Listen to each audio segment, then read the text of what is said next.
안녕하세요. 더오름 수학 원장 이승준 선생입니다. 자, 오늘은 여기 화면에 보이는 것처럼 자, 이과형 아이와 문과형 아이에 대해서 한번 알아볼 건데요. 우리 특히 이제 미취학 부모님들이나 초등 부모님들 같은 경우에는 또 이제 고등 입학을 앞둔 부모님들 같은 경우에 우리 아이가 과연 이과인가 문과인가에 대한 궁금증이 굉장히 많을 거라고 생각이 드는데 과연 이과형 아이와 문과형 아이는 존재하는지 이게 초중 고등학교를 공부하는 거에 있어서 얼마만큼이 중요한지에 대해서 한번 알아보도록 하겠고요. 자, 이 PPT 파일을 통해서 이제 질문 형식으로 한번 알아보도록 하겠습니다. 일단, 자, 이과형 아이와 문과형 아이, 이과형 아이와 문과형 아이는 과연 있을까에 대해서 알아볼 건데요. 여러분들 학원을 상담 가고 그러면 특히 초등학원들이 많이 그런데 이제 아이를 나눕니다. 이과형과 문과형으로. 근데 과연 생각해 보세요, 여러분. 그분들이 과연 전문가일까요? 아이를 딱 보고 문제 푸는 거 몇 개만 보고 이 아이가 이과형 아이인지 문과형 아이인지 대번에 알 수 있을까요? 너무 의구심이 들지 않아요? 그쵸? 그 아이가 어떻게 변화될 줄 알고 어떻게 전공자도 아니고 전문가도 아닌 사람들이 대번에 알 수 있을까? 그런데 우리 부모님들은 특히 그런 이제 초등학원들의 설명이나 그런 것들을 굉장히 잘 속아 넘어간다는 거죠. 굉장히 똑똑하신 이제 부모님들인데 그거에 대해서 한번 알아볼 거고요. 그럼 과연 학원에서 말하는 이과형 아이는 어떤 아이고 문과형 아이는 어떤 아이인가에 대해서도 한번 이야기해 보도록 하겠습니다. 자, 넘어가는데 혹시 끊길 수도 있습니다.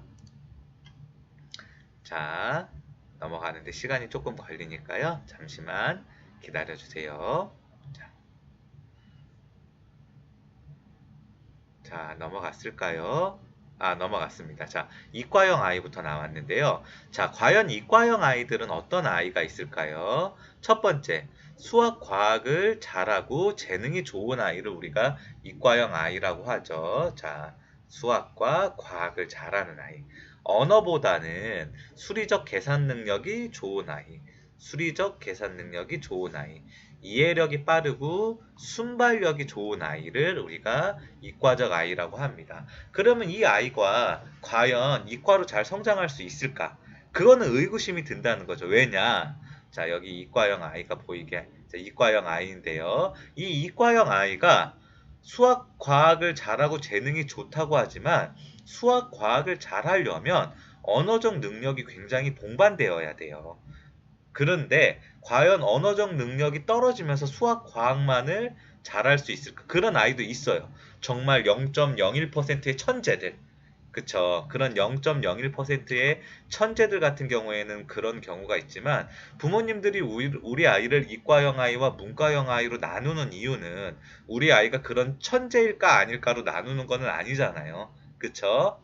그렇기 때문에 자, 수학, 과학을 잘하는 아이가 일반적인 수학, 과학을 잘하는 아이가 언어적 능력이 떨어지면서 수학, 과학을 잘할 수는 없다. 그리고 이해력이 빠르고 순발력이 좋은 아이는 수학, 과학도 잘하지만 국어나 영어도 잘합니다. 논술적인 표현력 뛰어나고요. 그러니까 이런 것만 봐서는 우리가 이과형 아이라고 이야기하기가 좀 어렵죠. 그리고 수학적인 머리는 이제 저희가 타고나는 부분이 있어요. 공간 지각 능력. 도형에 관련된 부분은 타고나지만 대수적인 수학 능력은 트레이닝으로 충분히 발전이 가능하고요. 그런 트레이닝으로 발전이 가능한 머리가 일찍 트여서 이과형 아이처럼 보이지만 나중에 시들해지는 아이도 굉장히 많고 정말 잘 아무리 트레이닝을 해도 계산 실수가 많고 계산 능력이 안 늘어나서 아 얘는 정말 전통적인 문과다 그렇게 하지만 이제 나중에 머리가 잘 트여서 굉장히 이제 함수나 대수적인 부분에서 능력을 발휘하는 아이가 분명히 있기 때문에 섣불리 나누는 거는 저는 아니라고 생각이 들어요. 자, 넘어가는데 또 조금 끊길 수 있습니다. 자, 잠깐만 기다려 주시면 문과형 아이 설명으로 넘어가겠습니다. 잠시만 기다려 주세요. 자, 문과형 아이는 어떤 아이가 있을까요? 자, 문과형 아이로 넘어왔습니다. 자, 문과형 아이는요, 수리 능력보다는 언어 능력이 좋은 아이, 언어 능력. 그런데 앞에서 얘기했듯이 이 언어 능력이 좋으면 수리 능력도 동반돼서 좋을 수밖에 없어요. 그러니까 언어 능력과 수리 능력이 이렇게 따로 떨어져서 나오지는 않아요. 차이점은 뭐냐? 국어 공부를 더 많이 했냐, 수학 공부를 더 많이 했냐, 그거 차이지. 자, 언어 능력이 좋은 학생이 수리 능력이 떨어진다고 볼 수는 없습니다. 자, 상상력이 좋고 표현 능력이 좋은 아이. 자, 글로든 뭐든 표현 능력이 좋고 조금 내성적인 아이를 우리가 문과적 아이라고 하는데요. 뭐 내성적이고 글로 표현 능력이 좋은 아이도 수학을 잘할 수 있어요. 이런 걸로 나눌 수는 없습니다. 침착하고 감각적이며 글쓰기나 읽기 능력이 좋은 아이. 이런 아이 문과적인 아이라고 하는데 침착하고 감각적이며 읽기 능력이 좋은 아이가 수학 공부를 열심히 하면 실수를 줄일 수 있기 때문에 누가 이야기해도 이과형 아이라고 이야기할 수도 있죠. 이걸로도 우리가 나누기는 조금 어렵다고 봐요. 자, 그러니까 제가 지금까지 이야기하는 것들을 통합해서 여러분들 들어보시면 문과형 아이와 이과형 아이를 나눈다는 거는 우리가 이제 이 초중 고등학교 교과 과정을 공부하는 거에 있어서 조금 난해하다. 전문가적이지 않다라고 이야기할 수 있어 보입니다. 자, 다음으로 넘어갈게요. 또 조금 끊길 수 있으니까 잠깐만 기다려 주세요. 바로 넘어갔네요. 자, 기본 성향과 공부와의 관계에 대해서 이제 그러면 이과 문과적 아이를 나누면서 이야기해 볼 건데요. 분명 기본적으로 가지고 있는 성향은 학습에 많이 영향을 줍니다. 자, 부모님에게 물려받은 기본 성향이 있죠. 그래서 이제 뭐 수리적인 능력을 잘 타고난 아이도 있고, 이제 언어적인 능력을 잘 타고난 아이도 있고, 그 성향은 분명히 공부를 하는데 많은 영향을 주는 건 사실입니다. 하지만 이제 이런 것들은 우리가 고교 과정까지를 공부를 하는 데 있어서 조금 도와주는 양념의 관계는 될 수 있지만 절대적인 관계는 될 수 없다라는 거죠. 노력으로 이 정도의 성향은 충분히 극복이 가능하다는 거죠. 자, 고교 과정까지를 공부하는 데 있어서는 성향보다는 노력이 더 중요합니다.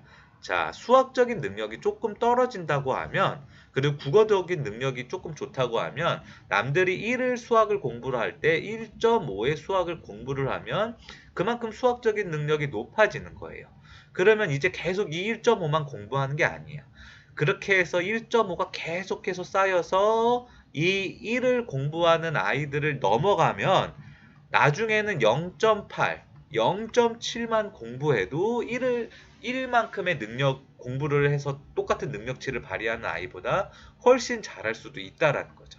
그런데 대부분 부모님들이나 아이들은 그만큼의 노력을 하지 않고 어느 정도 적당히 노력을 했을 때 성과가 나오지 않기 때문에 자, 우리 아이는 뭐 문과적 아이다. 이과적 아이다. 그렇게 그냥 섣불리 성향을 나눠버리는 거고, 그런 거에 편중해서 학원들이나 전문가들이라는 컨설팅들이 많은 비용을 가지고 이제 부모님들을 현혹하는 거예요. 너무너무너무 저도 부모이긴 하지만 똑똑하신 부모님들인데 자녀의 관계에 대해서는 이제 판단력을 조금 흐린다는 거죠. 그쵸? 그 부분이 저는 너무나 조금 안타깝습니다. 자, 선천적인 성향. 그러니까 이제 이과적인 성향을 타고난 아이와 문과적인 성향을 타고난 아이가 공부를 했을 때 중요한 부분이 있어요. 이 부분으로 학부가 아닌 석사나 박사, 포닥 그런 것들은 심화 과정을 공부를 할 때 확실히 성향이 딸리면은 이제 저도 이제 대학원을 나왔지만 수학 교육으로 성향이 딸리면은 공부가 힘든 거는 맞습니다, 이거는. 그런데 모든 부모님들이 우리 아이를 수학 박사로 키우려는 거는 아니잖아요. 그쵸? 그냥 일반적인 학부 공부하는 것까지는 저는 성향보다는 후천적인 노력이 훨씬 더 중요해요. 그런데 다시 한번 이야기하지만 아이가 재능이 꼽히기도 전에 우리 부모님들이 너무 아이의 틀을 박아버린다는 거죠. 너는 문과야. 너는 이과야. 그렇게. 그러면 그 아이가 정말 숨겨져 있는 재능이 뭔지도 모르고 아이는 그냥 그대로 굳어버리는 거예요. 아이의 능력치를 부모님이 한계해 버리는 거죠. 너무나 안타까운 사실입니다. 자, 이 부분에 대해서 우리 부모님들이 꼭 신경을 쓰셔야 돼요. 자, 아이들한테 항상 이야기해 주세요. 너는 뭐든지 될 수 있다. 너 수학적 못하면 괜찮아. 아직까지 수학적 머리가 트여지지 않았으니까 조금 더 노력하면 돼. 뭐 영어의 관계대명사라 그런 언어적인 능력이 떨어지면 괜찮아. 아직은 발달이 조금 느려서 그렇지 노력하다 보면 충분히 좋아지는 시기가 있어라고 분명히 이야기해 주셔야 돼요. 그래야 아이가 다양한 성향을 가지고 발전하는 아이로 성장할 수 있다는 겁니다. 자, 다음으로 넘어가겠습니다. 자, 조금 끊기니까 조금 기다려 주세요.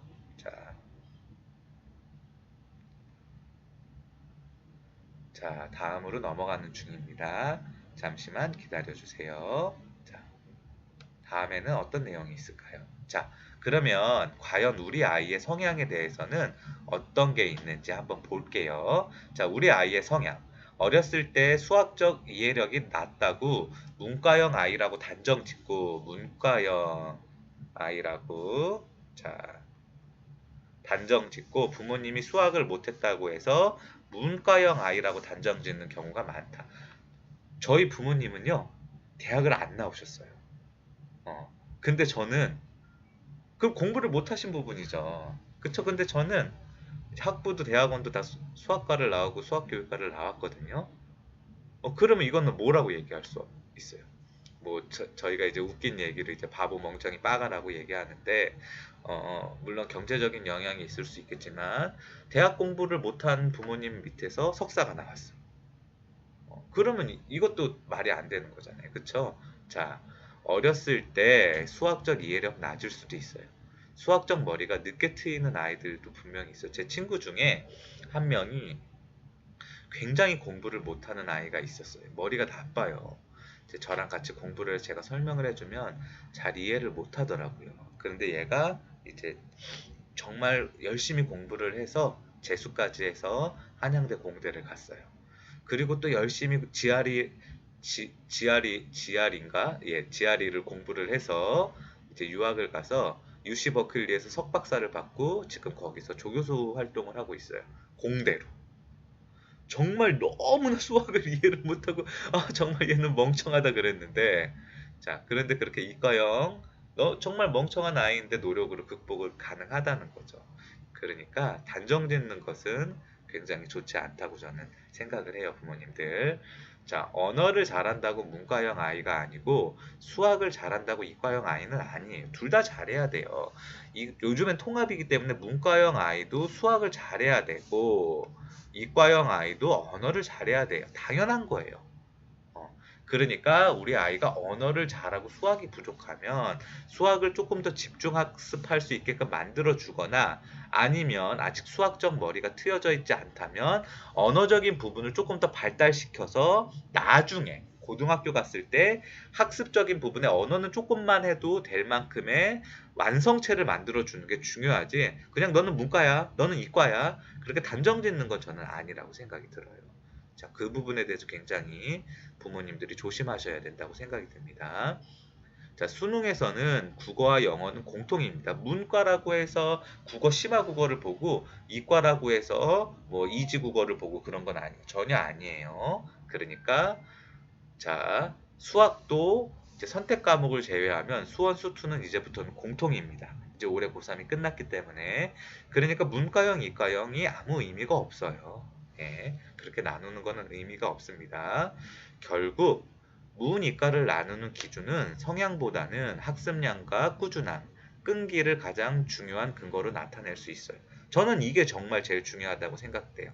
이과가 학습량이 더 많아요. 해야 되는 게 더 많고 수학도 배워야 되는 게 조금 더 많고 그러니까 자, 꾸준히 학습량을 많이 가질 수 있느냐 없느냐가 문이과를 나누는 근거가 돼야 되지. 뭐 그냥 초등학교 1, 2학년 때 뭐 3, 4학년 때 가가지고 도용 좀 잘하네. 공간 지각 능력 좀 있어. 너는 이과. 보니까 보조선은 못 구워. 멍청해. 너는 문과. 그러면 딱 거기에 그냥 박수 치고 부모님도 우리 애는 문과였는데 그래서 이렇게 수학이 어려웠군요. 막 그래. 너무 멍청한 짓이야. 너. 걔네들이 뭘 알아요. 어. 너무 멍청한 짓입니다. 알았죠? 자녀의 미래를 부모님이 아직 개발되지도 않은 자녀의 미래를 결정해 버리는 거예요. 그러면 안 됩니다. 자, 아이가 얼마만큼 꾸준히 공부를 할 수 있는지를 부모님이 잘 판단을 하셔서 노력이 부족하고 끈기가 부족한 아이는 계속 꾸준히 공부를 시켜주셔서 그것을 늘려주는 게 제일 중요합니다. 자, 수학을 잘 하려면요, 읽기와 이해 능력이 좋아야 돼요. 국어를 잘하려면 수리력이 동반되어야 됩니다. 국어가 문학과 문학만 나오는 게 아니에요. 비문학도 나와요. 그렇기 때문에 분명히 두 개가 잘 어우러져야 이제 학습적인 능력의 시너지를 발휘할 수 있습니다. 문과형 아이, 이과형 아이는 없어요. 자, 다음으로 넘어갈게요.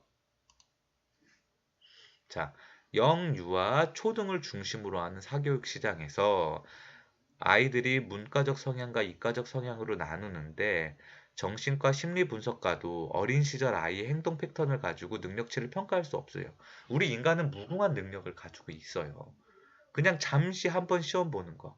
아이가 잠시 도형 가지고 블럭 가지고 노는 거, 보조선 하나 긋는 걸로 어떻게 아이를 판단할 수 있어요. 어떤 아이는 5살에 보조선을 그을 수도 있고, 어떤 아이는 10살에 보조선을 그을 수도 있는데, 10살에 보조선을 긋는 아이는 더 발달할 수 있고, 5살에 보조선을 긋는 아이는 그걸로 발달이 끝일 수도 있어요. 그건 아무도 모르는 거예요. 근데 부모님들은 결정을 해버린다는 거죠. 너무나 안 좋은 행동이라고 봐요. 결국 아이의 능력을 확인하지 못하고 부모가 아이의 성향을 결정해버리는 오류가 발생하게 됩니다. 자, 너무나 여러 가지 질문을 받아요. 학원에 부모님들이 상담 오면 제일 먼저 하는 이야기가 바로 이거예요. 원장님, 저희 아이는 문과적 아이입니다. 원장님, 저희 아이는 수학을 좋아하는 이과적 아이예요. 문과적 아이랑 이과적 아이는 없어요. 그거는 우리 아이가 나중에 성인이 돼서 석박사를 할 때, 부모님과 상담을 하면서 저는 이러이러한데 부모님의 조언을 구할게요. 그러면, 그래도 너는 수학, 과학을 조금 어려워하긴 했지만 노력을 잘하는 아이니까 재능이 조금 부족하더라도 노력으로 극복이 가능할 것 같다. 그런 식으로 조언을 해주시는 거지. 왜 어렸을 때부터 아이 능력이 다 개발되지도 않았는데 미래를 결정하냐는 거죠. 그거는 절대 아니라고 저는 생각을 합니다. 그래서 한번 이 부분에 대해서 이야기해보고 싶어서 영상을 한번 찍어봤고요. 잘 들어주셔서 감사합니다.